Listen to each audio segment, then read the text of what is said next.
first and let her talk. Yeah. While we're live.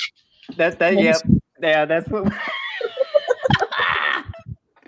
Yeah. Sorry, there, Jolly. That's okay. I didn't give you the warning. No, you did not. But anyway, hey, thanks for whoever's who all we got in the chat here. Ruthie was here. At least I don't know if she still is, but she was. Taylor, dime bag, nickel bag, whatever he is. But he's not the quarter. He's not a quarter-ing. Nickel bagging. Yes, nickel bagging. Yeah. He's working his way up. But anyway, that's why we were fashionably late, people. We were just busy kibitzing amongst ourselves backstage. Well, it's all my fault. I was getting dressed. Now we're here to just do the same thing in front of you. That's what we're gonna have going on today. We're just gonna basically have a online on air bullshit session and talking about the particular holiday that we're observing today, Memorial Day, which technically is it was meant to honor and remember the people in our military who lost their lives. They made the ultimate sacrifice and gave up their life in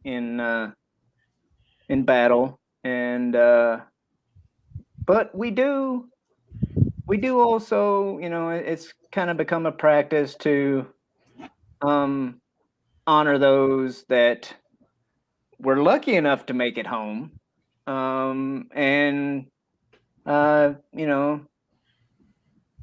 lived a good long life and died at a ripe old age as well. So but that's what we're gonna talk about, and we've been blessed with the presence of a lovely lady in our fandom, and who's she's got she's a busy gal. She's got things to do, but she has been nice enough to grace us with her presence for a little bit. So we're gonna let her we're gonna let her talk first, because we're just we're so toxic. We're such toxic men that we wait a minute, no, that's the other way, right? Hail Jade Shadow. I mean, I don't know how that works. I mean, we're supposed to be toxic, right? We're all supposed to be toxic men. Mm-hmm. But yet we're gonna let the lady go first. I know. I mean, my talk about subverted expectations. Am I on the right show? No, I don't know. I have internalized misogyny, so is that what it is? Yeah, so I don't notice anything, and apparently, according to the people, I'm also was it a pick me girl or whatever it's called? Notice me. I'll agree with you if you just notice me. We notice you. I mean, what? Sorry. But I guess Tourette's. Without going into I guess details of my experiences or whatever, I kind of continue the tradition of both my grandfathers. They were in the during World War II. It was the Army Air Corps or Air Force, depending on what you wanted to call it. But basically, the Air Force was part of the Army still during World War II. And both of my grandfathers were radio operators. One was in the European theater on B-17s. The other was in the Pacific theater on B-24s. And both survived World War II, but almost lucky in a way because one was tasked or would have been tasked if they hadn't dropped the bombs on Hiroshima and Nagasaki. Like there would have been an invasion, and one of my grandfathers would have been part of it. So, in the stock of Purple Hearts we have right now that like we give out to people like in current combat situations is still like the reserve they made from World War II, anticipating a bunch of casualties or wounded in the invasion if they were to invade Japan. So they basically like all those Purple Hearts are like from left over of World War II. Yeah, they expected a slaughter if that was going to happen. Yeah. It was going to be nasty, very, very nasty. Yeah. Well, I suppose that's a good thing if if they're still giving out Purple Hearts that were made back in the 40s. Yeah. I mean, like Jolly said, like they were expecting a slaughter. They like they like they said it's kind of like one of those double-edged swords where it's like you don't want to exactly make light of what happened with the dropping of the bombs, but at the same time, it's like it's in a way saved more lives than it killed. Yeah. Right. Yeah. Right. Well, especially American lives, unfortunately, for the Japanese, but it saved a lot of American lives. Britain, Australia, all the United people that were fighting back then. So, but yeah, you're right. They were planning to invade Japan because Japan would just not give up. And even though they were losing, we had destroyed all their, pretty much destroyed their navy.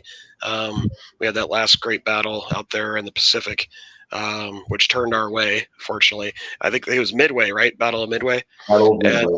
Yeah, that pretty much turned the tide. And after that, we were winning, but Japan was just not going to stop. That's why they had the kamikaze. I was explaining that to my son yesterday. I was like, you don't understand the enemy that we were up against. These guys were so, devoted to their cause that they were getting in planes and knowing they were going to die and flying these planes right into our ships, because that's the point they got to. That's a scary enemy. Oh yeah. Well, and my dad actually met a guy who was in Japan. He was in one of not right directly in one of the cities, but close to it. He was a prisoner of war in Japan when the bombs were dropped, and he was lucky because he was actually down in a mine area where they had him working when the bombs dropped, so he was able to survive it. Wow. Yeah. Kind of like what was that? Wolverine, I think they showed something like that. Yeah. Where he dives down in a hole and the bomb goes off. That was kind of cool.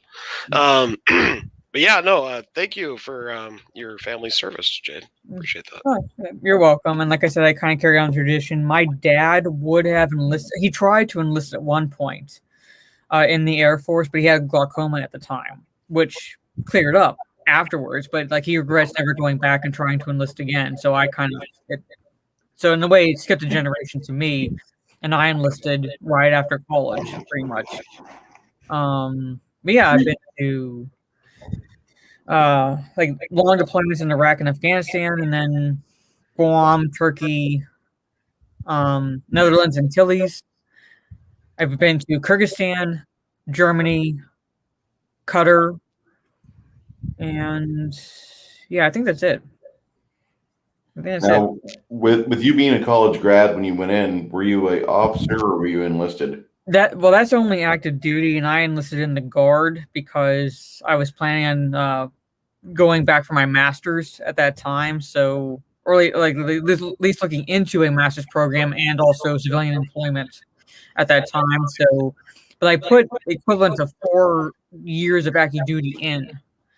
So when you go anything other than active duty, you start out as enlisted.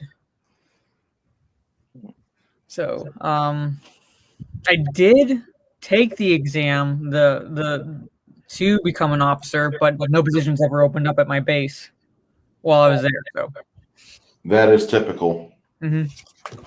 So pretty much.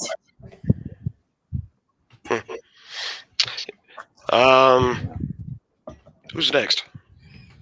Why don't you talk about your service a little bit, Shellback?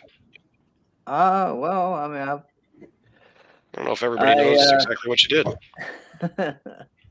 Well, I mean, it's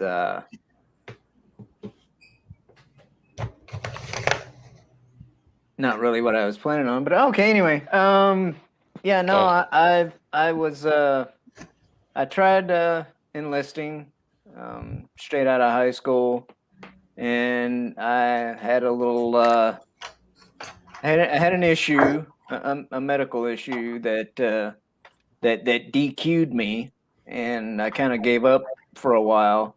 Oh. And then I was going to an automotive school in Nashville, Tennessee, and I wasn't liking it too much. You know, it didn't seem like it was living up to what was advertised, and so at the ripe old age of 25, I decided to try the military again, and I got in. So I was kind of one of the old guys.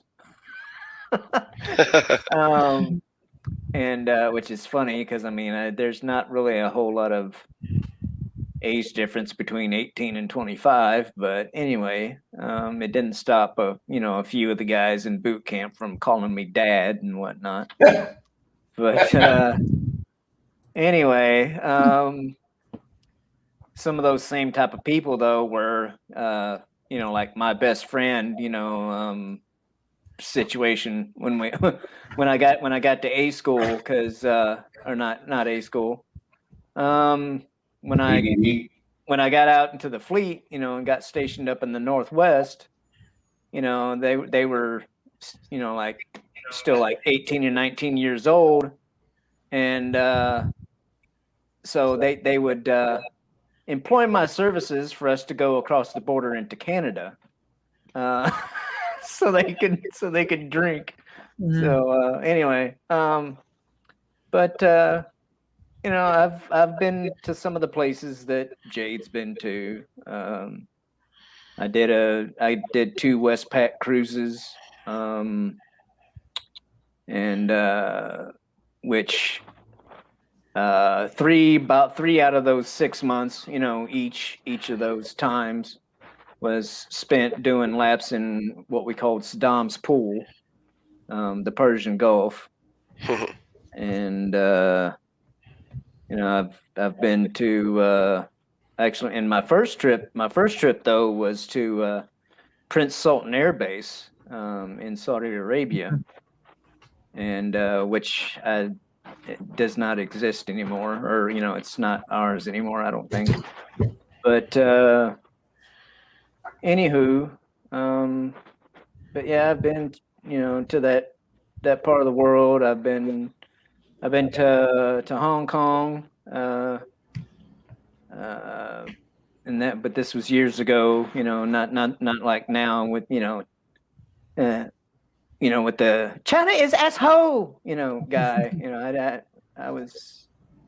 It was different back then. Yeah. It's funny though, because even though you're like in Asia, there's so many Europeans walking around in Hong Kong. You wouldn't know that it was that you were like this close to China, but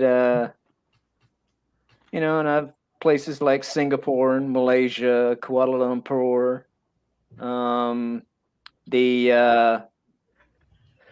what was that movie with Sean Connery and Catherine Zeta-Jones? Yeah, Entrapment. Yeah, that like that Twin Tower thing in that movie. Mm-hmm. Yeah, I remember that. Yeah, that's in Kuala Lumpur, and I actually went there.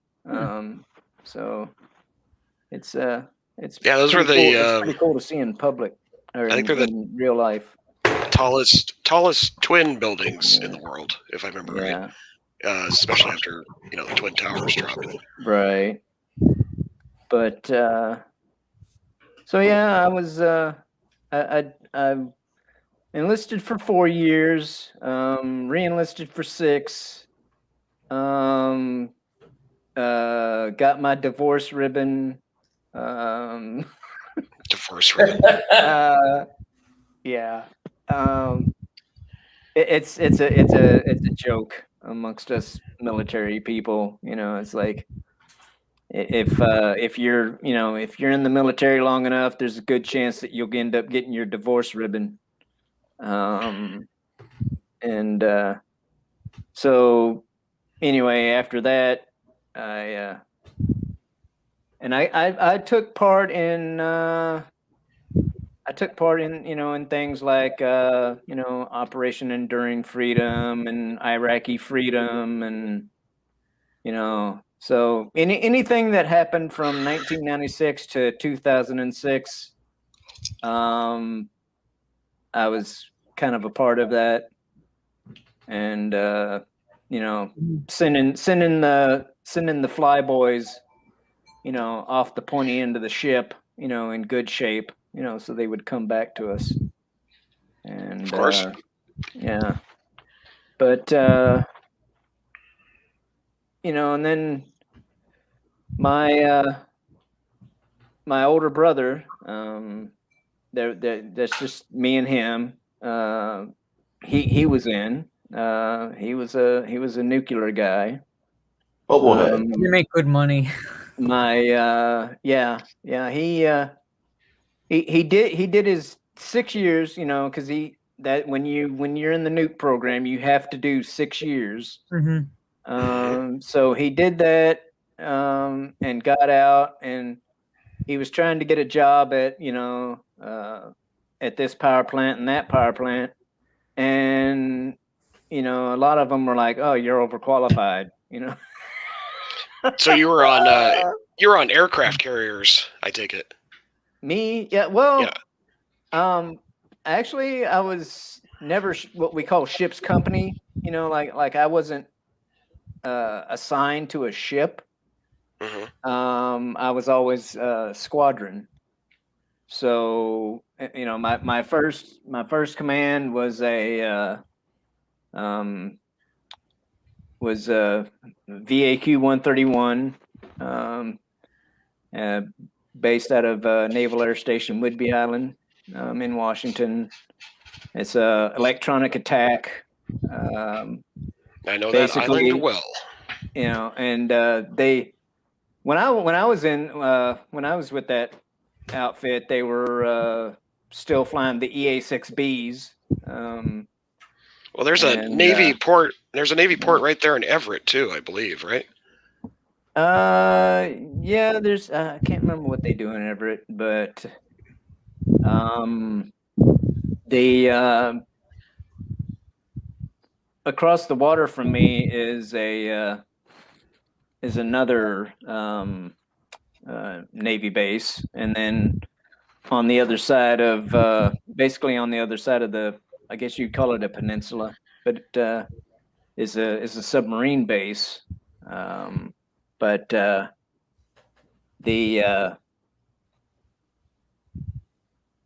base here that has a few carriers and some other ships is Sir Mix-a-Lot. Sir Mix-a-Lot's hometown. Bremerton. So, yeah. Yep. So yeah. I actually got a shout out from Sir Mix-a-Lot back when I dropped that old Seahawks song. He liked it. Yeah. Yep. But small world. I don't know. I like the first time I heard about the Brimelo song. Yep. Yeah, he used to hang out at SeaTac Mall in his Lamborghini all the time. Yeah. But after I heard that about that song, and the next time I was over in that town, it just cracked me up, because you'd see a lady. I'll be nice. I'll say a lady. You see a lady who's a little bit extra, right? And I'm like, oh, okay. So I'm like, because I had heard the name, before. I heard Brimelo before, but I never heard the song. Well, Shellback, there's some important you need to know about people born in Seattle, like myself, and that's that we like big butts, and we cannot lie. Right. These other brothers, they can't deny. Right. When you got a small waist and a big round thing in your face, you get sprung, son. Wrong. Well, I believe it or not, it's not just people from Seattle that like big butts. Oh, I thought it was exclusive to us. No, I didn't know No. Oh. No. no. Stay out of my fat bank. Stay out of the spank bank. Yeah, I was born and raised pretty much kind of geographically, I guess you'd say, in the middle of the country. Although I do consider myself a Southerner because, when you can practically throw a rock and hit the states of Kentucky, Tennessee, and Arkansas.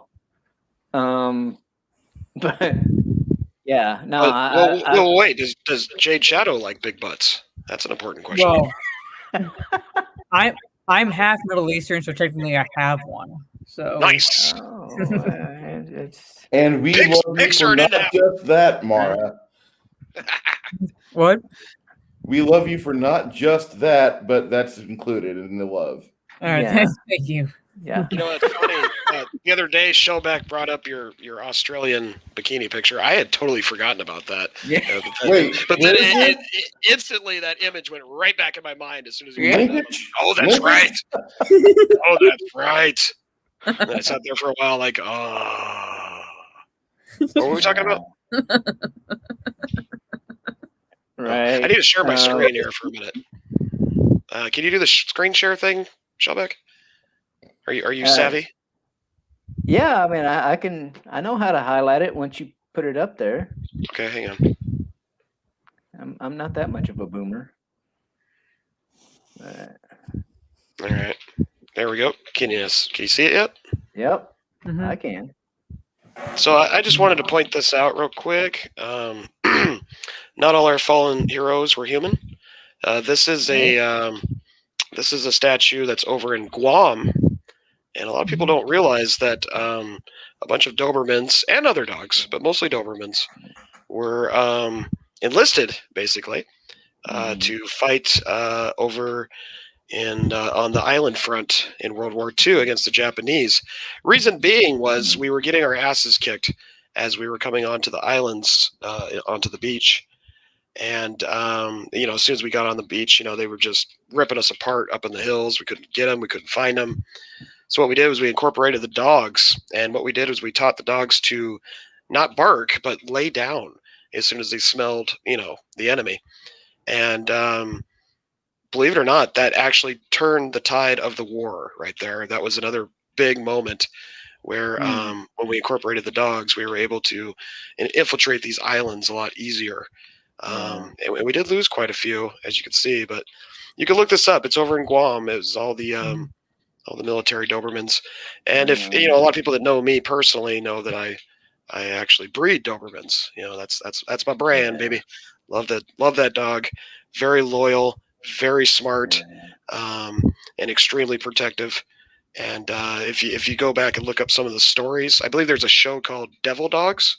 That's what the Marines called them, Devil Dogs. Yeah. And I believe they're still the mascot, if I'm not mistaken. Well, I mean that's one of the names or nicknames or whatever for a Marine is to call them Devil Dog. And I want to say that came.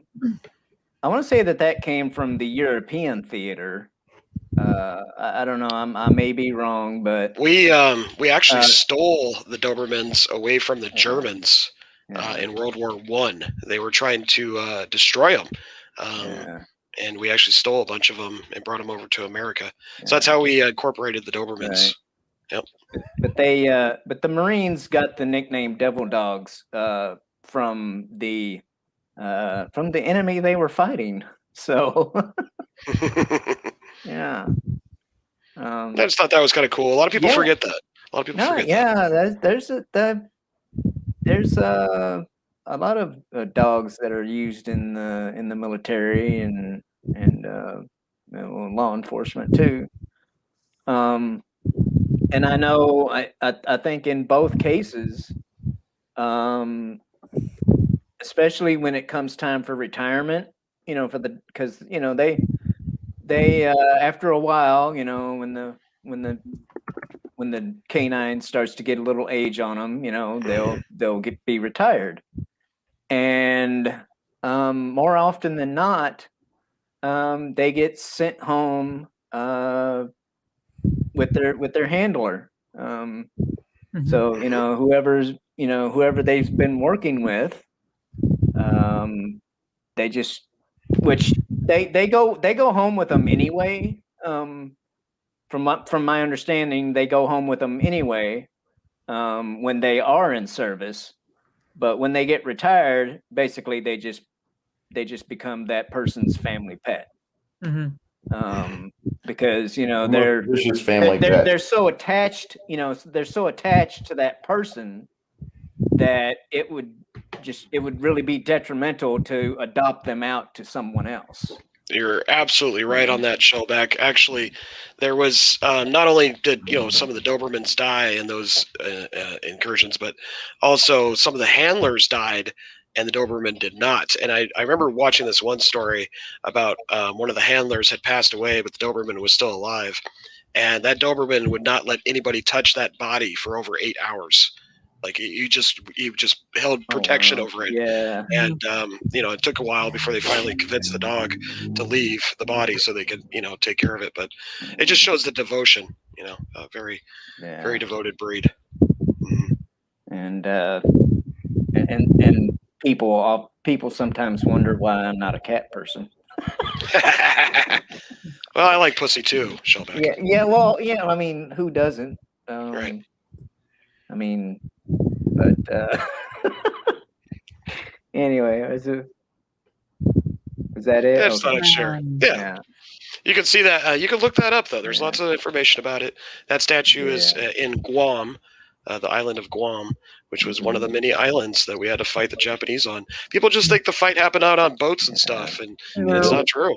No, there's actually, I did a tour when I was in Guam, one of the last times I was in Guam, and you can still see like where they dug out certain sections of hills to place their artillery to fire down onto the Allied forces. There's even still shrines there from when the Japanese occupied the island. So I did a tour there, and on my old laptop I have pictures, and I got to get it to the Apple store to get the stuff off of that laptop, but I've not had a chance to do so. Yeah. No, the Pacific Theater in World War II, it was island hopping is what it was. I mean, over in Europe, they take over, we'd take over a town or a section, a province or whatever you want to say of a country or whatever. And then, they'd march on down the road and, liberate another town or whatnot. But in the Pacific, it was kind of the same thing. Everybody would, get on the boat and it's like, oh, there's an island, and we'd, the Marines would get sent in, to take care of anybody who might be on that island, and then some stayed behind and the rest of them got back on the boat and onto the next island and so on and so forth. And so I mean but yeah, there was plenty of land action during World War II in the Pacific. Plenty for everyone to have a piece of it. Yeah. Mm-hmm. But yeah, that's cool that you brought that up, because it's dogs. Dogs have played a major part in a lot of military stuff, and they do to this day. Although I think I can't think of the name of the breed. But they're I guess you'd say they're like the Belgian equivalent. The Malinois? to the German Shepherd. The Belgian Malinois. It's a Yeah. little bit skinnier, but it is called a Maligator by most handlers. But yeah, those Belgian dogs seem to be the preferred breed these days. They're just because they're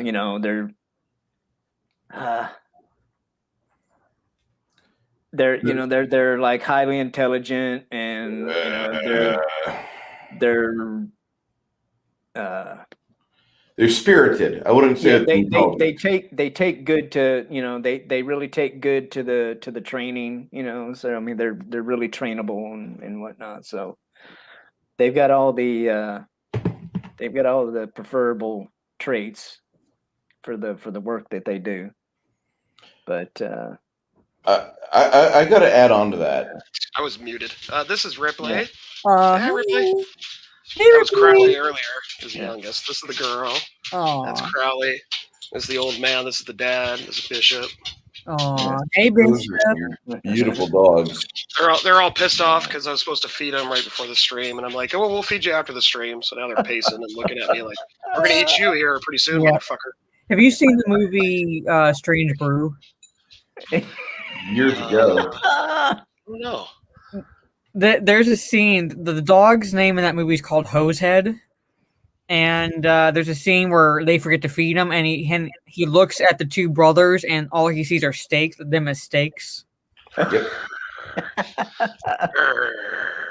That's what I'm picturing right now. Is like they're being used like one big giant steak. That's what you're used to seeing in the movies. Yeah. And what they do is they actually tie a wire around their mouth like that. It's right. They tie it right behind the front teeth. Oh, wow. Like that. I know. That's what they used to do back in the day. It's messed up. Yeah. Dobermans have what they call the scissor bite. That's where these two front teeth just lock in like a stapler. And all their power is right at the front of their muzzle. So they're really good at tearing and really good at tug of war and stuff like that. And oh boy, one gets a hold of you, it's hard to get them off. They're almost as powerful as pit bulls as far as their grip, Yeah. Pit bulls are a little bit stronger than that lockjaw, but Doberman's got scissor lock. Shellback. Ripley likes her butt rubbed. Yeah. Yes, sir. Shellback, I just got a comment. Like, I know a lot of people around here. I live in San Antonio, which is basically Military City, USA.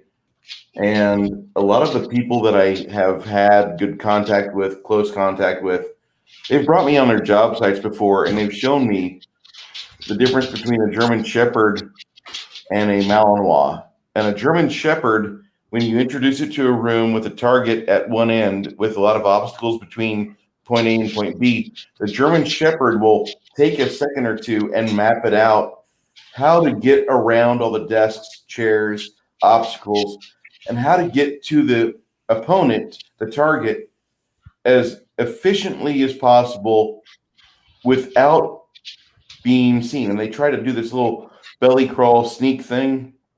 The Malinois is more like your atypical Dungeons and Dragons barbarian, where they go wog and they go charging up and over all the chairs and desks, making a beeline straight for the target of opportunity.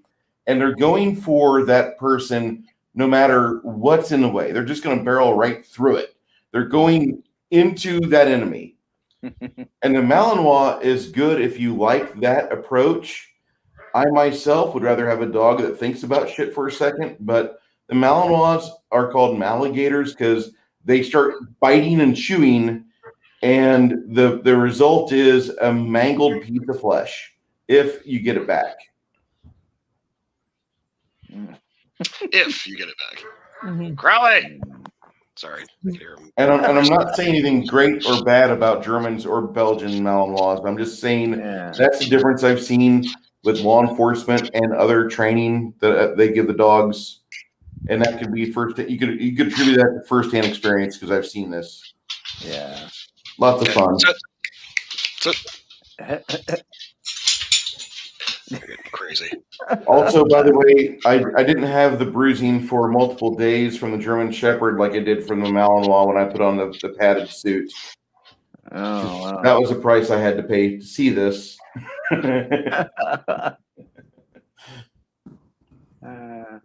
Cracked Skull Media, I'm painting a bunch of figurines for my Pathfinder game.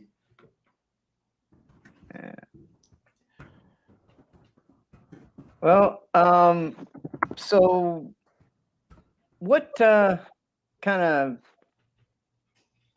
getting back into the actual like Memorial Day stuff? Like what is, you know, in specific relation to the holiday, what are like some of the things that that you think of there, Mara? Oh, just with like in general with Memorial Day, or Yeah, sure. You know, just what do you know, like what are, you know, what comes to mind, or like, you know, like specific events or anything? I think like no real specific events necessarily come to mind. I mean, like probably well, I mean, if I were to name a specific event, and I don't know anyone that like to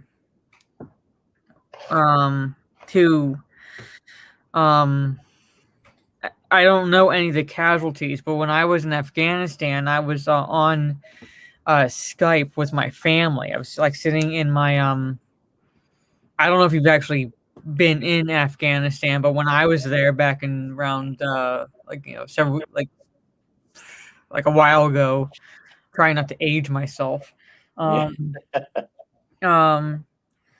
We Great news out of your league.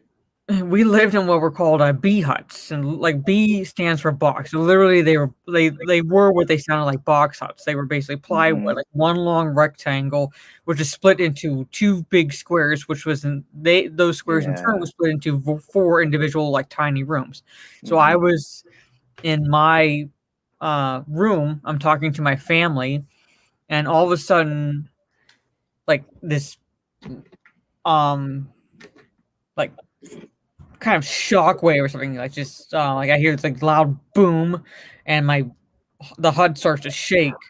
And about 50 feet away, a 107 millimeter rocket hits, and there were casualties there.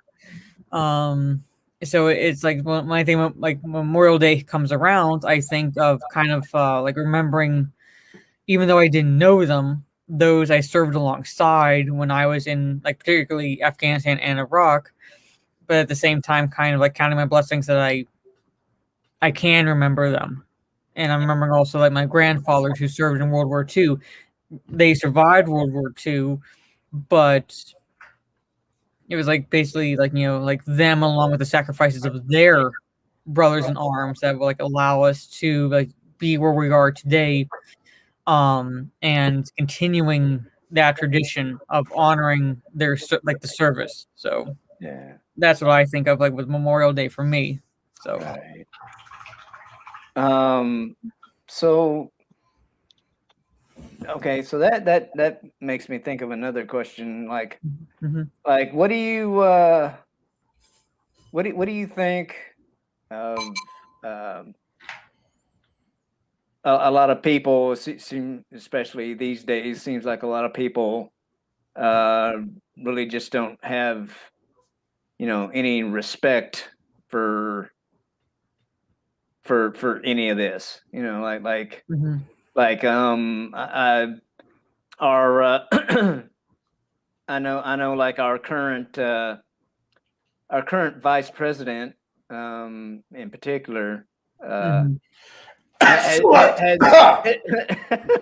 has has received a little flack for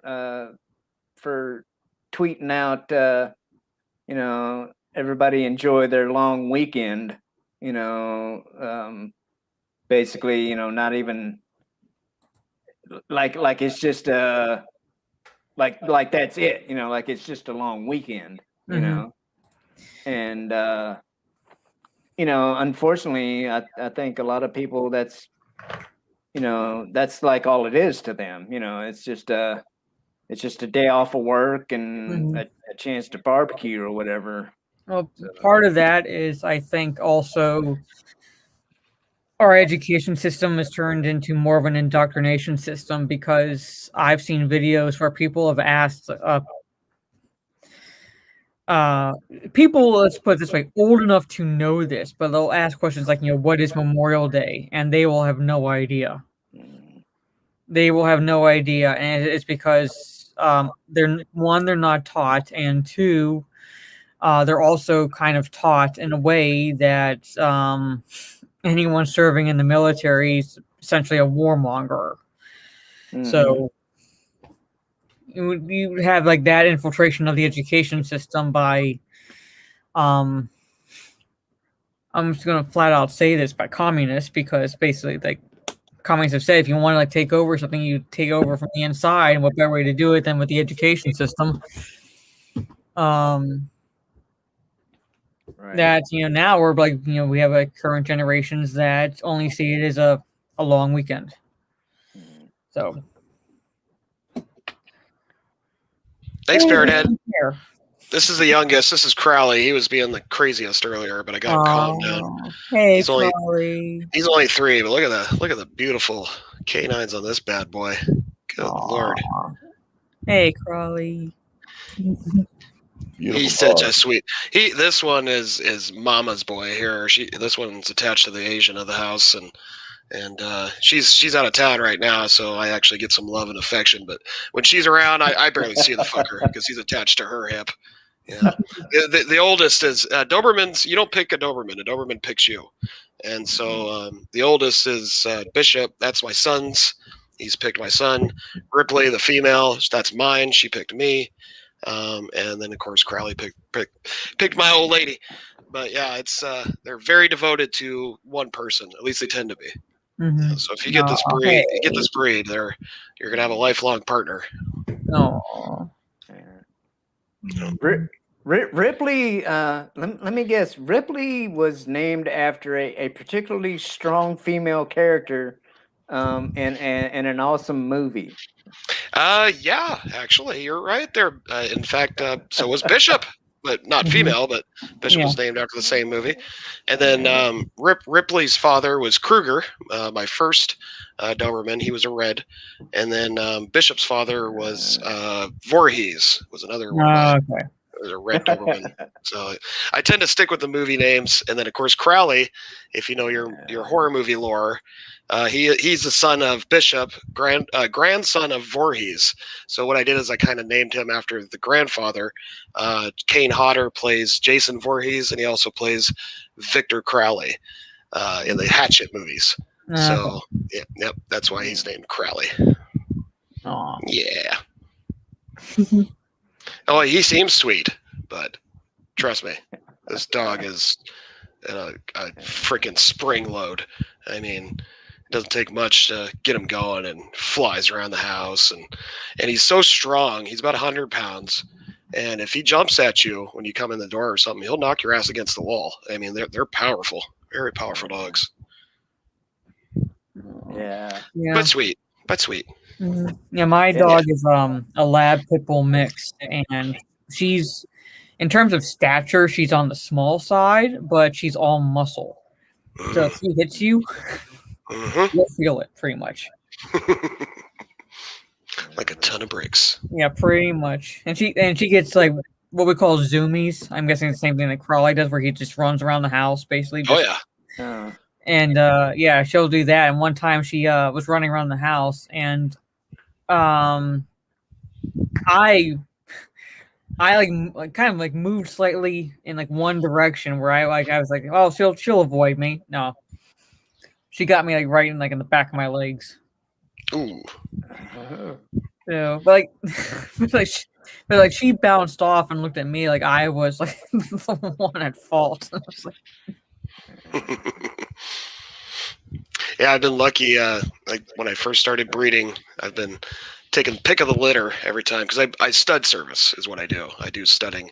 So I don't actually do the full well, I've had it happen in my backyard, but I do the studying. I put out the male, and then I have another breeder that I know that has females.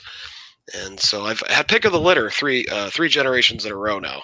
So this is my third generation in, and this one was, he was definitely what you would call show ready. You know, he's got the perfect measurements and all that stuff that they like to take. But I don't make them show dogs. They're beautiful enough as it is. He commands your attention when I walk him down the street. You know, and some people even go to the other side of the street when they see him coming because they're just like, oh shit, there's a Doberman. You know, they got such a bad stereotype. My favorite thing to do is they'll take him down. Hold on. There was a show on when we were growing up called Magnum PI. Oh yeah. And Tom Selleck brought those dogs to the prominence because those dogs did not like him at all. And there was numerous times on that show where he got his ass chased by those dogs, and they would have ground him up. Well, they got a bad rep again during the Resident Evil movies and stuff. You know, because they're using Resident Evil. Yeah, all the dogs in there are Dobermans. Right. So. They get a bad rep, just like pit bulls. The inside out freaking Dobermans. Yeah. Higgins, that's right, Wookie. Yeah. You gotta say hi to the chat once in a while, Shellback. I'll learn you. You gotta bring up their comments and be like, "Hey, this guy says this. That guy says this." No, I've typed a couple of messages in there, but no, you gotta highlight the comments. I admit I kind of get caught up in the conversation with all of us, and that's okay. No, I definitely appreciate everybody that's stopped by, and some of them like Wookie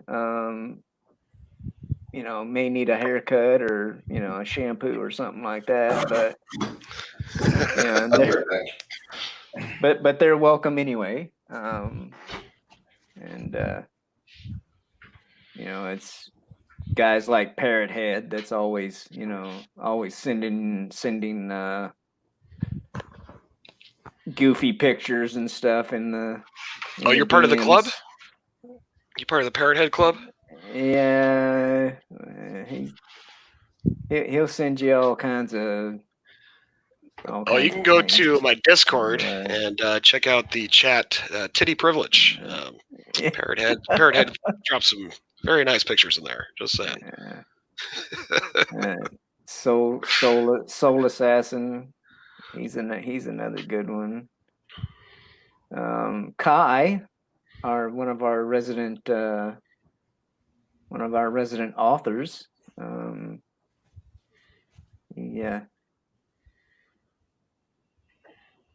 He's gonna hopefully one of these days he'll be all famous, and we'll all be able to be like, hey, yeah, I knew him back when he was just just a little mohawk.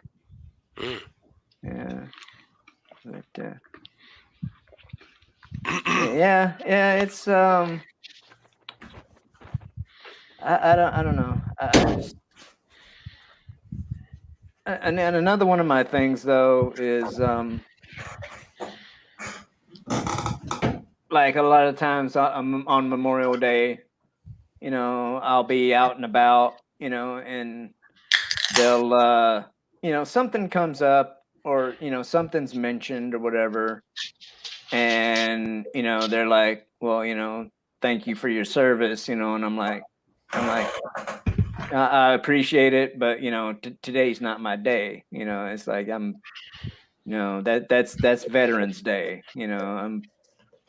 I'm still alive and kicking. I said, and I've told people before. I'm like, on Memorial Day, if you want to show your thanks on Memorial Day, instead of saying thank you to me, who's still, drawing breath, go to your, go to your local cemetery and find somebody who's 6 feet under, and Right. thank them, because that's what today is. It's for the Exactly. it's for the people who aren't among the living anymore. And My grandfather. yeah. My grandfather did 2 tours in World War II. You can check out the tweet I posted about it. Got a couple pictures there. He didn't die in combat. He was one of the lucky ones that made it back. He did the first tour. He was shot in the ass, but he made a quick recovery. He came back for the Battle of the Bulge. But my grandfather did die in the war technically, because back then a lot of the veterans coming home were so distraught that it was PTSD, but back then they called it shell shock, right? Shellback. Yeah. And what it was basically them trying to cope with what they had been through. My grandfather chose to use alcohol. So unfortunately, every time I seen him growing up, from what I can remember, he was completely smashed. And he used it to kind of, drown out the bad memories. He saw some bad shit. The few stories I do know, the one that sticks out in my mind was during the Battle of the Bulge. A lot of the boys had already lost all their socks, so they were getting frostbite, or they just didn't get issued socks because they got ripped up or burned out already and hadn't got a new shipment in. Well, anyway, they're traveling through the Battle of the Bulge through Germany, and they hit a spot where they needed to take a break, take a lunch. And there was just no place to sit down, I guess. My grandfather couldn't find a place to sit down. So he finally found a spot on top of a pile of frozen German bodies and sat down and had his lunch. And that was normal. That was typical, And then it's just stories like that I got to hear. My grandfather had night terrors, where he'd wake up in the middle of the night screaming like he was still there. And Vietnam vets went through a lot of hell too. Don't forget about your veterans that are still here, but they never left the war technically. And speaking of that, that generation or of if you will, of soldiers, and that's, I mean, they had they had reporters and whatnot in Korea, but you didn't. Vietnam was like the first conflict that we actually really saw on TV, like daily, and the stuff that they were put through. It's they were Vietnam, they were like, it was like dodging bullets, practically every day. I mean, it wasn't it wasn't like before, like in Korea, World War II, where they had really they had really intense battles and whatnot, but it wasn't that. But they had breaks. They had a period of time in between this town and that town and whatnot, where they weren't where they weren't dodging bullets, and that was one thing about Vietnam. And another thing was, and I kind of think about this, with our modern guys, and in particular the what was it, the American Sniper, the one about Chris Kyle, right? I want to say Chris Kyle. Yeah. And they had that one scene in the movie where this kid was strapped up, like with explosives, right? And he had to make a decision, to either take out the kid or let that kid kill a bunch of our guys.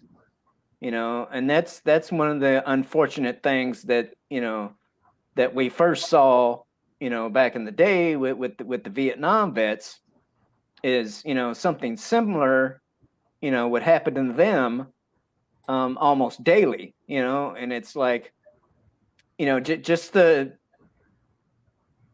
sheer, the magnitude or whatever I'm trying to say of, that going through your head of, having to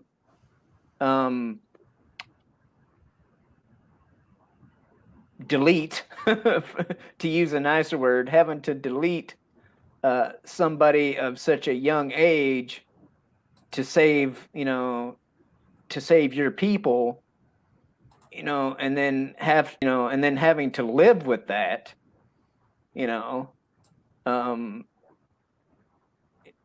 things like that, and just or like if you're, the people who didn't make it back, right? The people who died, and then your granddad, their Snow, Jolly Snow. Either or, it works. Yeah. Anyway, Granddad Snow, right? Right. I'm sure. I'm sure it's what they call survivor's guilt. Was part of it. Oh, of course. Of course. And that and that's one of the things. That's one of the unfortunate things of the people who do make it back. They we have today's holiday, to remember those that didn't make it back. But the ones that did, that it's, you spend all this time, with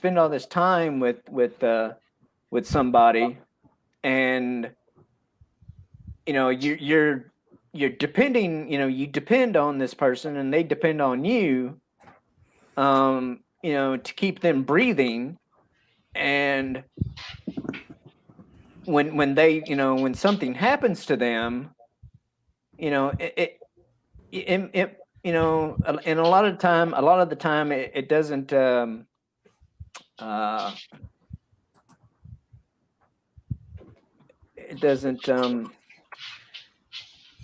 you don't have there's nothing you could have done, right? There's nothing that you could have done to have saved their lives, right? But at the same time, with all your training and everything, that you've been through, these people still hold themselves responsible, Great thing to watch. Yeah. Well, check out Band of Brothers if you've never seen it. I believe that's a really good series to kind of give you an idea of what they went through. Yeah. Of course, Saving Private Ryan. Some great Vietnam movies that I think were pretty accurate was probably Platoon. Mm-hmm. There's a few out there they're really good. Apocalypse Now. Yeah. The mind fuckery that happened, especially with Vietnam. What? I got a great story real quick, Shellback, with my father. My grandfather, of course, World War II hero and everything. He had 3 sons. The oldest was too old. He didn't quite make it that time area. The second oldest did go in the military, but he was right at the beginning of Vietnam, so he didn't really see much action. And then my father, who was born in 1950, so he graduated in 1968.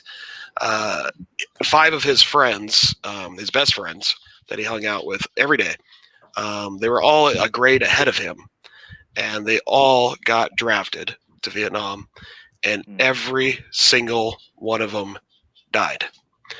And the next year came around where my father was to be drafted, and because he lost all 5 of his best friends, he actually is, quote unquote, a draft dodger. He went through the things he could do to make it so he could get a medical excuse and get out of it.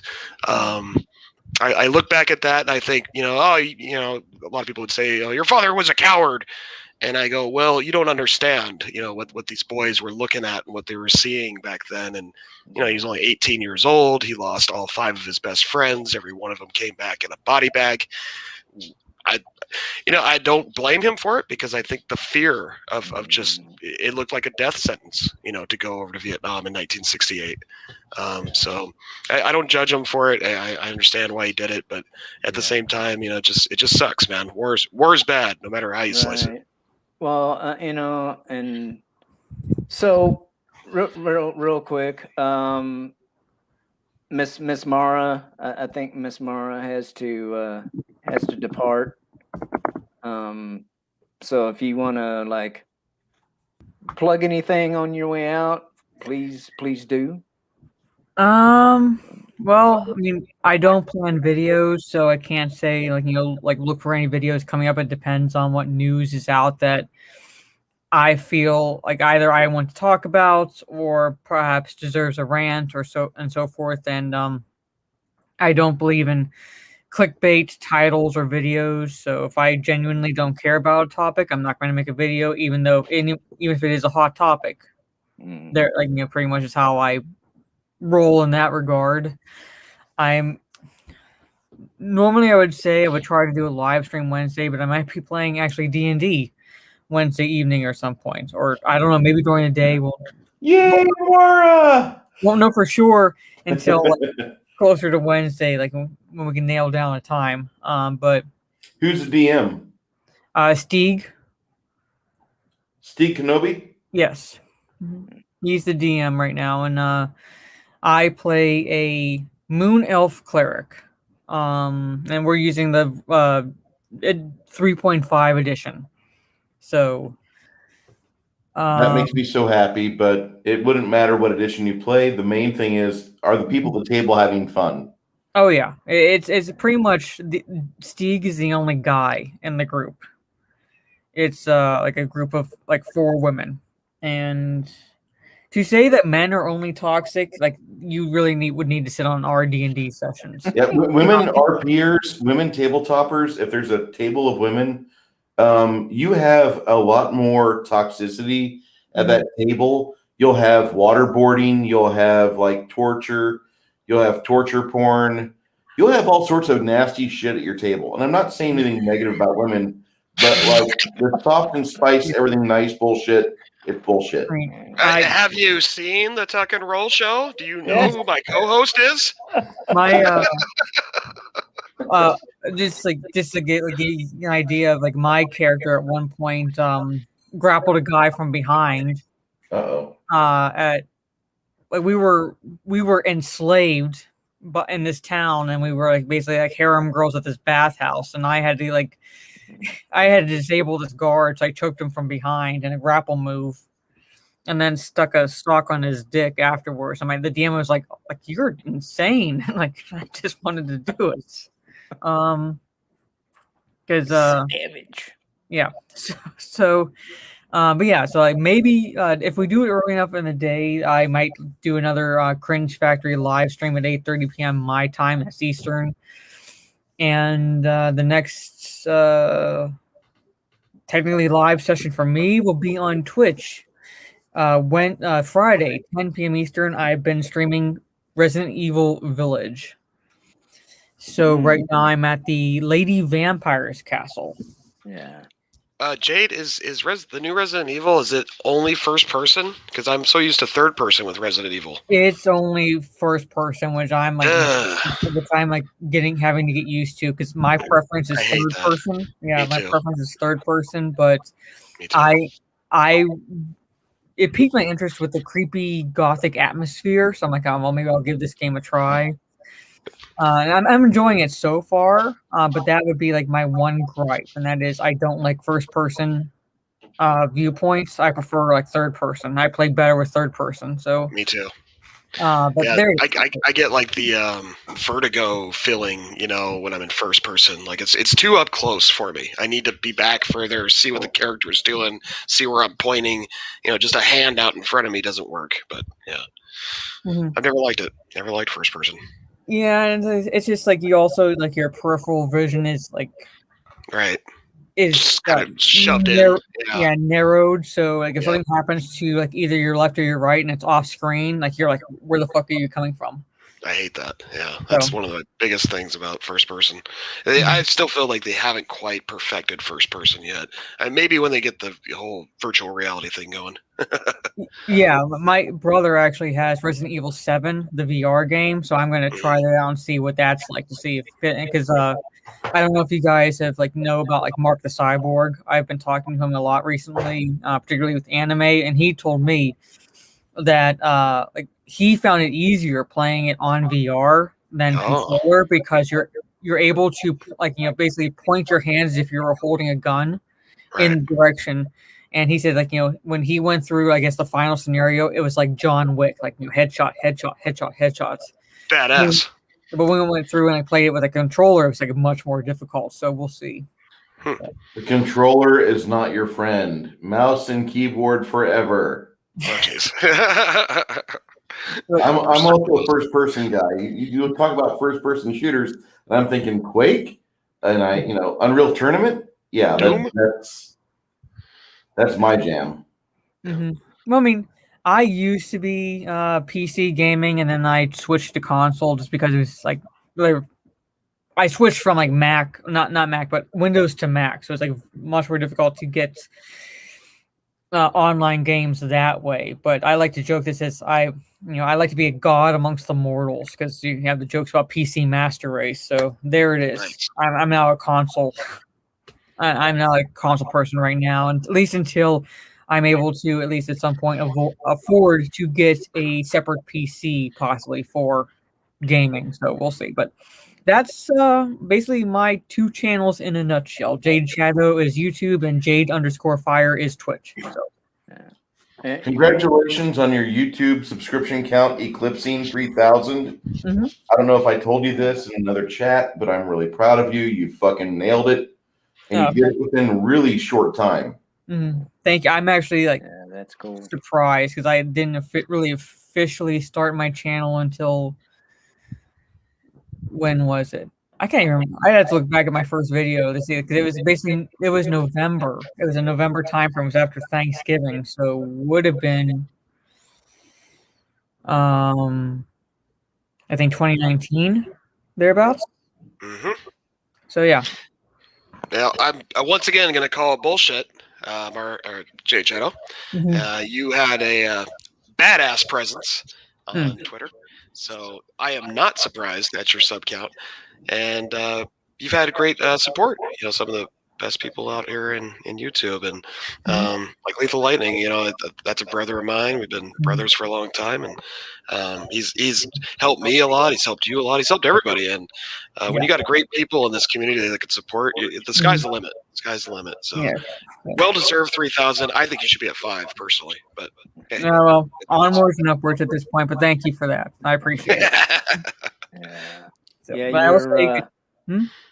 I was just gonna say you're talking nerdy co-star, the lovely Stephanie. She just got she just got she went through a battle, with she did. trying to get monetized. Wow. Gosh, she looks like just so much fun. What is she, like 4'9"?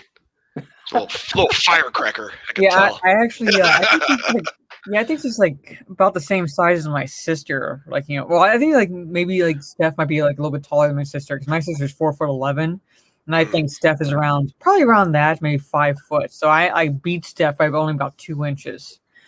So basically, you have two really short women doing a live stream together. So I'm waiting for the day that I can one of us can visit the other, so you can actually see, hey, we are genuinely that short. You're not that short, are you, Mara? I am 5'2". Really? If I ever get to if I ever get to the local amusement park, I will stand next to the "you must be this tall to ride the ride" so you can get a gauge of how tall I am. Just stand next to drunk 3PO and he could put his elbow. There it is. I got it to the floor. Yeah. And it's like you will see that he could probably rest his elbow on my head easily. That's all short. Yeah. I'm a hobbit. Now, he's 6'4", so Yeah. I'm not gonna complain because you'll make me look tall, so that's cool. All right. So on that note, I'm going to say goodnight because it's about 10:45 my time, and I got to get up about 7ish. So I'm pretty much going to pass out. Sleep. What are you doing? Thanks for your service. Thank you, Mara. So you're welcome, and thank you for having me on. I will talk to you all you guys later. So thank you so much for being here. You're welcome. Bye. Bye.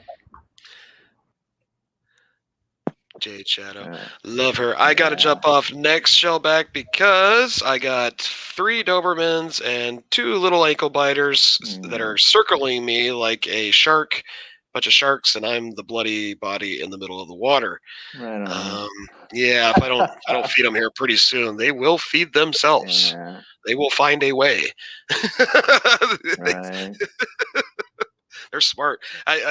Kruger, my first, he was my baby, and I had trained him to actually open the fridge for me and pull out a beer. That was one of my. I wish I would have got a video of that, but I had tied a rag around the handle of the fridge and taught him open the fridge and then grab a beer, pull it out, or soda or whatever. And unfortunately, that backfired because. Obviously, when he got hungry, he'd open the fridge and help himself. So careful what you show your dogs.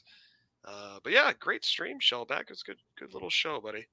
And much love to the vets out there, and make sure you show some love to our fallen heroes. And this isn't a day like what's her butt.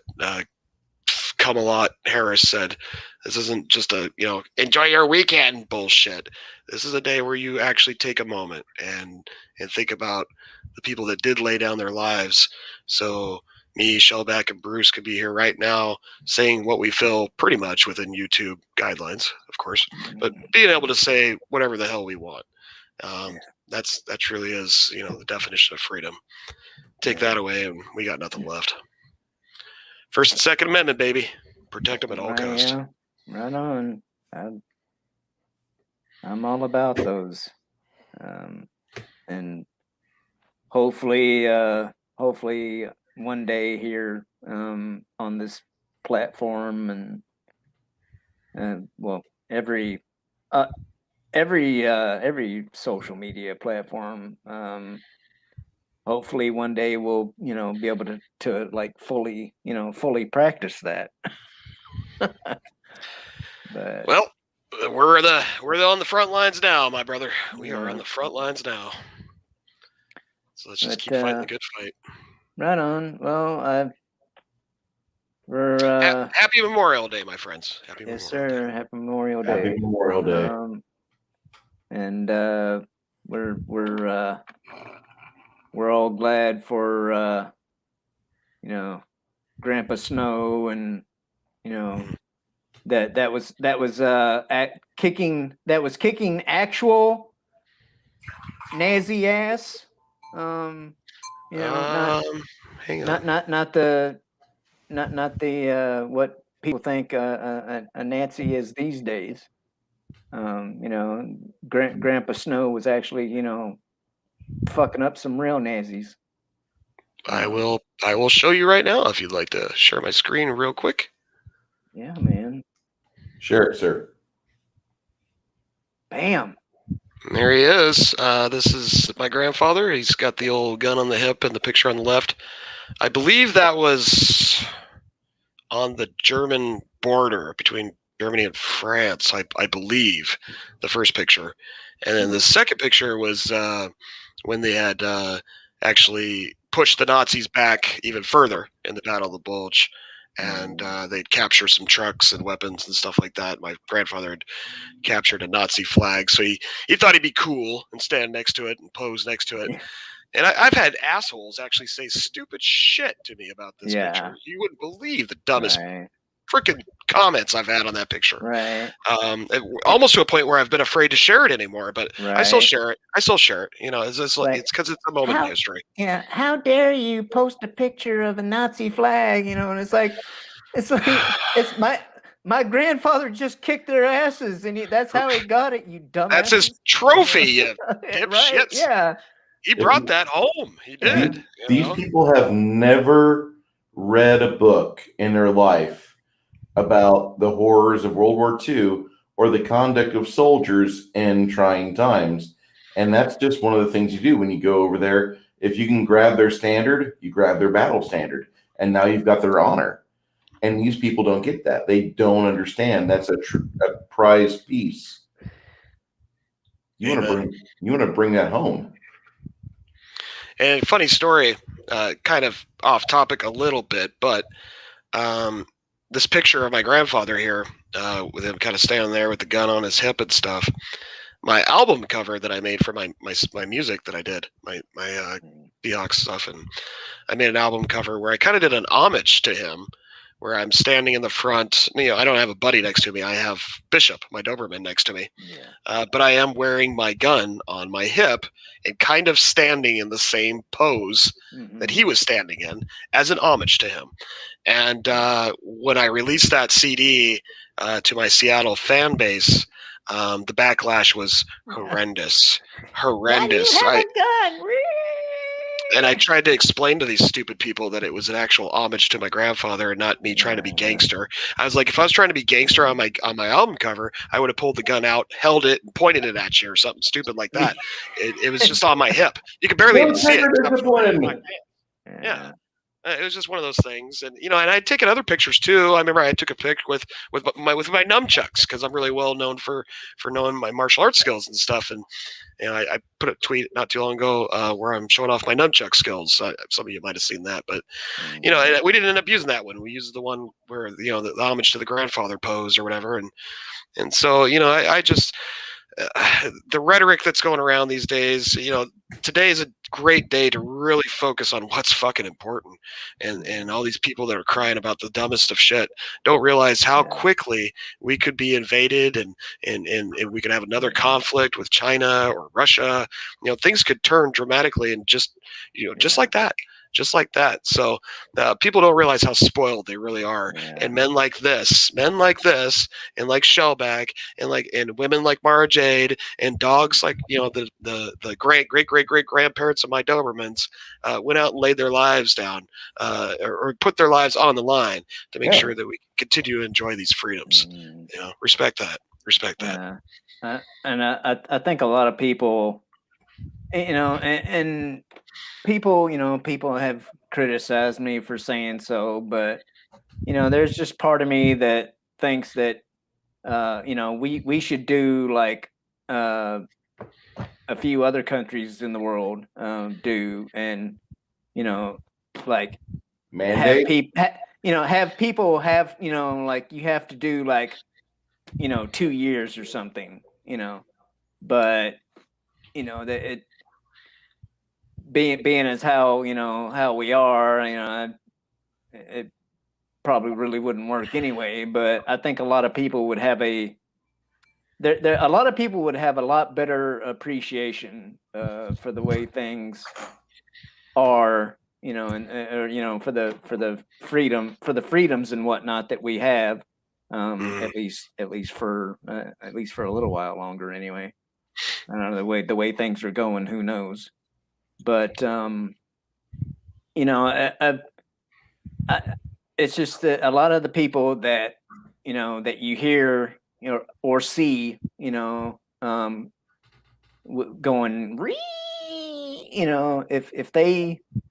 if they knew, if they had to experience a certain a certain thing, like I have, and Mara, and Bruce, anybody else. I don't know. I think things would be a lot different. But I agree. I've also been seeing and hearing things where it looks like those kind of people are actually trying to undermine the military with having,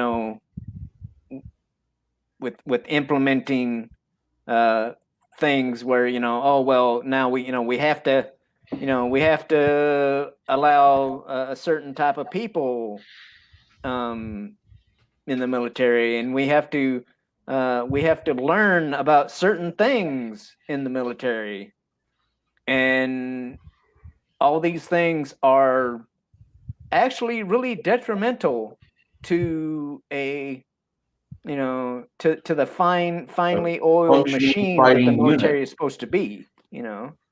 That's right. I like to also give a shout out to my great I think it's three great grandfather. He was an assassin for the Confederacy. He had multiple kills. He was captured in Gettysburg and used for trade for a bunch of captured rebels, Northerners. So, and nothing against the Civil War. That was a horrible time for our country. But I wanted to kind of give a little tip of the hat to Brutal Morningwood in your chat there. He says, word not to go full Lieutenant Dan, but hail to that. I got ancestors that were in the American Revolution. I didn't have any in the Revolution. I don't think we were here just yet. But shortly thereafter, my family was here. So yeah, my family's been in quite a few wars themselves. Yeah. That's one of the things that before I'm pushing up daisies myself, that's one of the things that I intend to find out is exactly how long my people have been in this lovely country of ours. I got a coat of arms goes for my last name that goes all the way back to 14th century England. So we've definitely been around a while fighting. I'm pretty sure I got a few, 10-time great grandfathers out there that threw a few swords down back in the day too. So we've been warring for a long time. We're a fighting people, unfortunately, and I'd love to see world peace, but until we can finally come together and understand that we're all one human species, and we all need to help make this planet continue to survive. I don't think that day will ever happen, unfortunately, but not in our lifetime, fellas. I don't think, but we can always hope for it. I'll go for world common sense and call it a draw, because that would be nice. Yeah. Well, Reagan and Gorbachev, they understood this pretty well when they got together back in, I think it was 86, and signed the treaty of the denuclearization, where they would respectively start stockpiling and putting away the nuclear weapons, because we understood that we now have the capability of wiping ourselves out very easily. Wouldn't take much. Both sides at that time, after that, in 87, 88, both sides practiced what would be best considered perestroika, where you pretty much start putting on a public show of retiring old or really out of date and cannot be updated military equipment at the time. Oh yeah. And both of us did that a lot. I served back in 93 to 95 on active duty side. I was USNR, but active duty, I did that, and I was on board the USS McCandless, which is 1078, and that was a Knox class frigate. It was a really fun ship to be on because it was a reservist ship, and so nobody treated the job seriously. For a year I was on it. We went down to Port Isabel, Texas. In 93, we were in Port Isabel. We celebrated the Pearl Harbor Remembrance Day of December 7th with the few World War II South Texas vets that we had, about maybe 10 or 12. Right. And we had a big party. Now, the McCandless killed the alcohol supply for Port Isabel, Texas, for about a full weekend. We went out afterwards, 300 out of 400 sailors, and we went all over the town to drink every last drop of alcohol. And it was glorious. My captain was such a nice guy, because they could have arrested me for drinking underage. I was 18 at the time. And they were like, "We're treating this like a foreign port. We want you to get drunk off your ass, dude. Don't get in any trouble. We've got a few people that'll be looking out for you." And so I was well taken care of. I was a brand new E1, new kid out of boot. And I had fun with a capital F. I mean, 2 a.m. staggering, from my barrack, a little bunk that I had on the ship. And it was just this little bitty rack in the Navy. Like, they sell these little folding white tables at Walmart. Those are bigger than the rack I had in the Navy. Okay. And I'm thinking that Shellback had the same general piece that I did. But this ship that was built in 50s had this little bitty mattress, and I curl up on it. And I'm not a big guy. I'm 5'6". And I stumble out at 2 a.m. We've been on the boat for maybe an hour and a half. And all of a sudden, all this bad PBR is coming back up. I celebrated very well. And I felt better. The next night, I didn't go out and try to kill off $50 worth of alcohol all at once at the age of 18 at 122 pounds. That was crazy. Very nice. Yeah. Well, I'd like to thank you both for your service, gentlemen. I appreciate it. I almost went in, but I was during that really leisurely time of 1996, 97 when I graduated high school. There wasn't much going on overseas or anything like that back then. This was pre 9/11. So Right. So I decided to go be a college dropout instead. But looking back at it, I kind of do wish I would have went and did I was going to go in the Army. I was going to go do 3 years in the Army, just like my grandfather. And they were offering a whole lot of college money back then too. That was another reason I was thinking about doing it. But I ended up just going to college and then dropping out, and so I should have stayed in college, and I should have went to the military, and so I will make sure that my son doesn't make the same mistakes I did. That's for sure. If he wants to go in the military, I will definitely encourage it, and if he wants to go to college, I will definitely encourage that too. But the main thing is, show some respect and love to your vets out there, guys, because they really did sacrifice a lot. Some maybe more than others, but it's all a sacrifice, because every person that enlists has to be taken away from their families and put through some hell to basic training and stuff, and so even if they didn't see combat, they still had to sacrifice. Don't forget that. Yeah. All right, guys, I gotta go. The dogs are gonna kill me. All right, man. Thank you. Talk to you later. Here. For sure.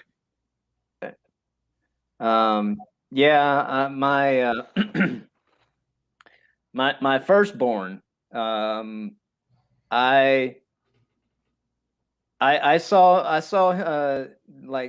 saw him grow up. His first 6 months on the earth. I saw him grow up via webcam. So yeah, I was he was born on December 6th, and I left to go halfway around the world for 6 months the day after. So yeah, little things like that too, but and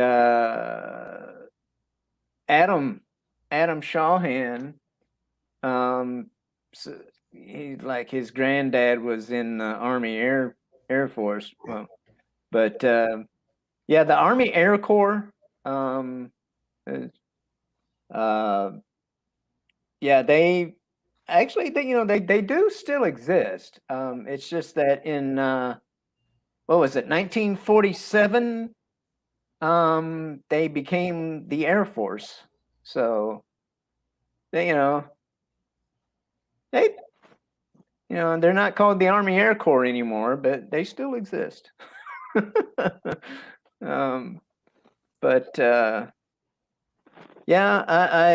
which like I said, when we started this thing, I didn't have no itinerary written out. I just wanted to come on and and bullshit, with some friends, and talk a little bit at least, about the people, who have served the country, in the military, and gave made the ultimate sacrifice, and they they some of them didn't come home, they were MIA, missing in action, and either that or they came home in a box, but which I could go off on another tangent about a meme that I saw, and it's a picture of a flag, a flag draped casket, and it says something along the lines of if you haven't if you haven't risked coming home under this flag, don't dare don't dare try to step on it, or burn it or any damn thing else. But as it turns out, and we also as much as I may not like it, I've actually served, and so that what people that I would consider dumbasses, to actually give them the right to do stupid things like that. I In my wholeheartedly opinion, agree with you on that. um, I know it's not quote unquote American, but I like the freedom of speech until somebody starts burning a flag, and I'm like, the fuck are you doing that for? yeah, Like, you're incinerating a piece of fabric that was made probably not here in America. And secondly, you're becoming an asshole because this is the only country I know of where you can openly do that yeah, and they don't get pissed off at you. yeah, In and they fact, don't throw you in the gulag. yeah. Like, of all the things you could do that Yeah. say, I hate America, Yeah, burning a flag, seriously, it is a sign of disrespect to my fallen friends, right. but it's also, if you didn't have the people who died and the other people who came back after victorious work, we would not have the rights to even say such a thing audibly, much less be so brazen as to set one on fire. Yeah. If we would just make the flag of a non-burnable material, I think everybody would be a little happier. I mean, flag warming is certainly not a crime. Yeah. I know. Yeah, well, there technically is one instance where flag burning is permitted, and that's when they're so tattered and worn out that they're being replaced, they're being retired. These people don't understand. The So people that would be doing the flag burning would actually be educated on the aspect if they're Yeah. burning a tattered or destroyed flag or flag that's set to be destroyed. yeah, but yeah, that's the one time where it's actually it's actually permitted or whatever, or and it's written down in black and white that when a flag is so worn out that and it's being retired, that one of the proper ways to dispose of it or whatever is to set it ablaze. But you're not just throwing it on the campfire. It's there's ceremony to it. But anywho, getting back to the fallen soldiers and sailors and Marines. It's thankfully I never really had to deal with that, as far as watching my buddies get killed in front of me and stuff like that. The Navy is a little different than the other services. You atypically don't have the same casualty numbers as the other guys, unless it gets to a sea fighting war, and then you're fighting a major power. Yeah. Which is why I joined. I'm not a coward, but I was just trying to be smarter than the average bear. And it just seems smart to go on a ship where you could have hot meals, an air-conditioned rack, and you'd be paid the same as some guy fighting in the desert. Right. Right. Yeah. Well, the thing is, if something goes down, out at sea, you've only got so much room to to run around in. It's like there is that. There is all there. Yeah. But it's and being on a carrier, luckily you've got all these other ships, including a submarine or two, whose job is to keep you afloat. But it's just like I said, I just wanted to get on here for a little while and just pay some respects to those who paid the ultimate price, who gave the ultimate sacrifice. That's what today's about.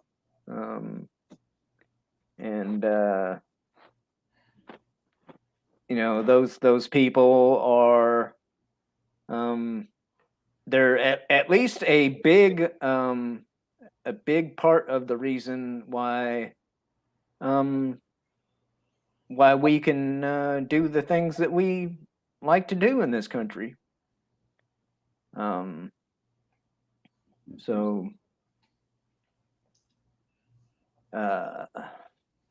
It also goes into the fact that a lot of those guys helped with the training and they help refine things. As much as we might be mourning their losses, a lot of the situations that happen in military, much like civilian world, when you have a casualty at your job, there's somebody comes in, they analyze what went wrong and how they fix this. Mm-hmm. The military is no different in that aspect, whereas they'll come in and they'll be like, why did this trench warfare specialist die? Or why did this sailor die? Yeah. And a lot of people will be involved with the process of trying to make that experience a little safer. Granted, under duress, and I mean duress by there's bullets whizzing by your head and body. Yeah. Things can be a little more challenging. But our military has done what it can to stack the deck in its favor. And we've caused a lot of casualties and violent actions around the globe for many years. And a lot of times, not all of the time, but a lot of times it's justified. People will bitch all the time about 9/11. It was an inside job or whatever. If it was, it was. But there were still people from a certain part of the world that hate us. They hate freedom. They don't agree with that mindset. They don't want you to be able to turn on the radio and listen to music. They want you to go out every day and bow 5 times or more to a certain location on the globe in Saudi Arabia and recite a stupid prayer to a moon god. And by the way, you're demonetized. I'm sorry. But there's these people that they still hate us, no matter if COVID's out there or if it's just jihadi Jim who is out there trying to blow up shit because it's in the praise of Allah. I know that some people won't like this, and that's okay. The Quran was written to keep things with a certain parameter, and a lot of them that are adherents do not listen to music. They try to tell you that they don't believe in doing certain things, and they have a rigid and strict lifestyle. What they really want to do is just deny you all the freedoms you have and cause terror. And even if it was an inside job, their side came out victorious on September 11th, 2001. Not us. It took us 10 years to stack up 50 to 60,000 dead and times 2 of that to be put in CIA prisons.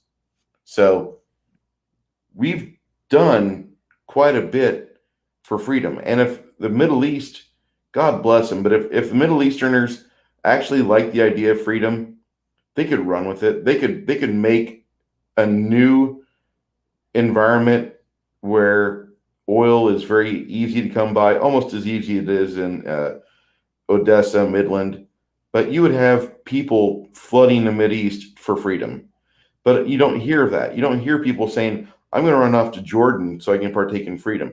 I'm going to run off to Israel so I can partake in freedom. No. It's the United States. Everybody wants to come here. Yeah. Oh, Anyway. and it's, I mean, and we've got,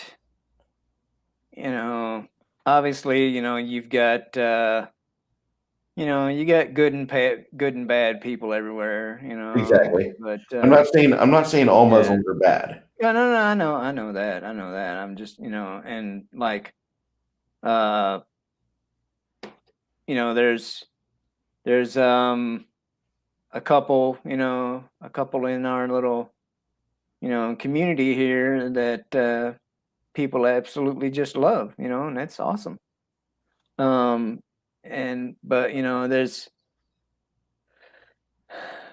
there's certain people, in that part of the world, and there's certain people in a little place that John Cena just issued an apology to. How do you spell that? Is it XINA? Yeah. But and it's and those people are, at least the people that are running the government, they don't, there's no religious what's the word I'm looking for? They're not, there's no religious zealotry or whatever, motivating them. There's zealotry, but it's for the party. Yeah. But so yeah, I'm with you. It's, there's, you turn on the TV or whatever, and you hear everybody and their uncle talking about how how bad it is here. But if it was really that bad, and if things were really that systemic, why is everybody wanting to come here? But Anyway,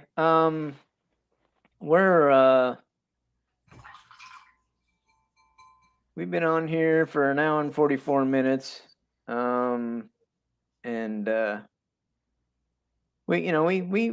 think we accomplished, I think we accomplished the goal a little bit. I mean, we talked about a lot of other things, that were kind of related, but it was good though. I enjoyed talking to you all and everybody that showed up to listen to us. I hope I get invited to come on here again with you. Yeah. That's all I have to say, Shellback. I mean, I hope I did good enough to where Yeah. I helped you with your sub count. I helped you with your algorithm. Yeah, dude, I mean that's another thing that's like infuriating about this platform. Like I'll when you get on here and your numbers are going in the wrong direction. I've been on this platform for over 10 years, and because I don't talk about popular things according to the media or the agenda, I have been downvoted and shadow banned as hard as you can. Yeah. And I'm still fighting for 300 subs, okay? So I get it. Right. It's all right. Right. Well, I mean, I'm in the 400s now, but I was higher than what I am now. It's just that either there's there's either bots or people, I said I might have said something somebody didn't like. I don't know. Either that or it's just the typical YouTube is like, oh well, that person hasn't watched you in a while. We're gonna take them off your list. Better unsub them. Yeah. But anywho, just one last time, the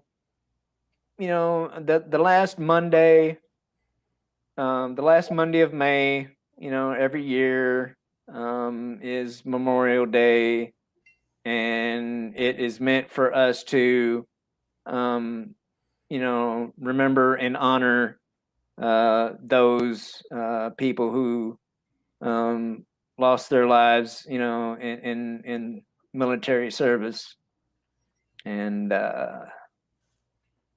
so even though those of us who are still, living and breathing, even though we appreciate people, thanking us for our service, on Memorial Day, today's not for us. Okay. That's Veterans Day. Please feel free to, thank us till you're blue in the face on Veterans Day. We can take all the blessings we can get. If you want to say it on Veterans Day or Armed Forces Day, or Memorial Day, we don't really care. But Memorial Day is for those that didn't make it out of uniform or are no longer with us and served.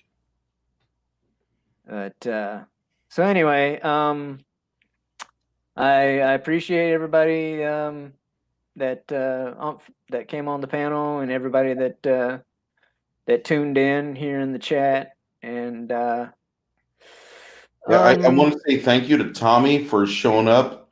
Jeremy 5, Russia approved. Parrot Head, Soul Assassin. I'm scrolling through here for the chat. Everybody made themselves known. And then more recently, Taylor Him, Kinjack Ben, Snowdub. Really appreciate you guys, Snowdub and Mara Jade. Thank you for showing up tonight and being part of our wonderful panel. And thank you. Thank you, Shellback, for letting me come on with you. Yeah. Yes, sir. Yeah. No. Yeah. Mara. Well, which maybe one of these days I'll get the secret identity But yeah, Mara definitely classed it up for us, and I appreciate that. But anywho, thanks for tuning. Thanks I for love tuning our in. women. I'm going to disagree with you on that, Yeah. and I love our women of the fandom menace. But man, I try not to piss where I eat. Yeah. Well, She's a beautiful girl. Yeah. Well, no, yeah, that's what I'm saying. You know, it's she classed it up. You know, the ambiance or whatever for us. You know, instead of just us old ugly guys. But anywho, yes. Thank you everybody for tuning in, and we'll do you got anything to plug, Bruce?